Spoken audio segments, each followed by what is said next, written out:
જો આ સ્વામિનારાયણ ભરેલ રીંગણાનું શાક બનાવ્યું છું. એટલે આ બધું જો આ બધી સામગ્રી છે. આ બાજરાના રોટલા છે, ચૂલે બનાવ્યા હતા સ્વામિનારાયણ. જો આ ભરેલ રીંગણાનું શાક છે, એટલે કાચું છે હજી.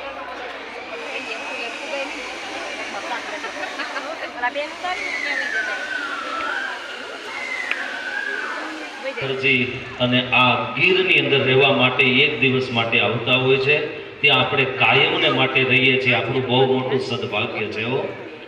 કારણ અહીંયા જે નેચર છે, અહીંની જે પ્રકૃતિ છે, એ કરોડોપતિને ખેંચી અને એ ઝૂંપડાની અંદર અને પતરાના મકાનની અંદર રહેવા માટે વિવેશ કરે છે. એ આ ધરતીનો બહુ મોટો સદગુણ છે.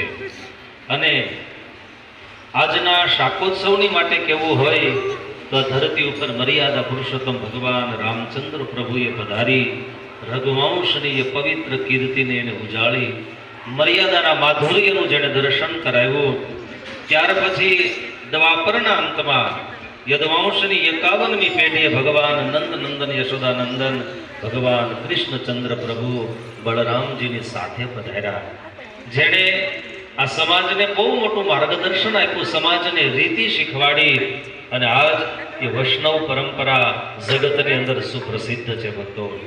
ત્યારબાદ સમય જતા જરૂર પડી તો યુગે યુગે ભગવાન કૃષ્ણનો જેમ કહેલો આદેશ હતો એ પ્રમાણે ભક્તિ ધર્મના પુત્ર છપૈયાની અંદર ભગવાન સ્વામિનારાયણ મહાપ્રભુ એમનું પ્રાગટ્ય થયું. એ ભગવાન સ્વામિનારાયણ મહાપ્રભુ 11 વર્ષની વયે માતા પિતાની સેવા કરી અને 7 વર્ષ સુધી એને તીર્થાટન કરી સમગ્ર ભારત ભૂમિને ખુલ્લા પગે એને વિચરણ કરી અને એ ભગવાન નીલકંઠ વર્ણી સ્વરૂપે લોજ ગામની અંદર પધાર્યા.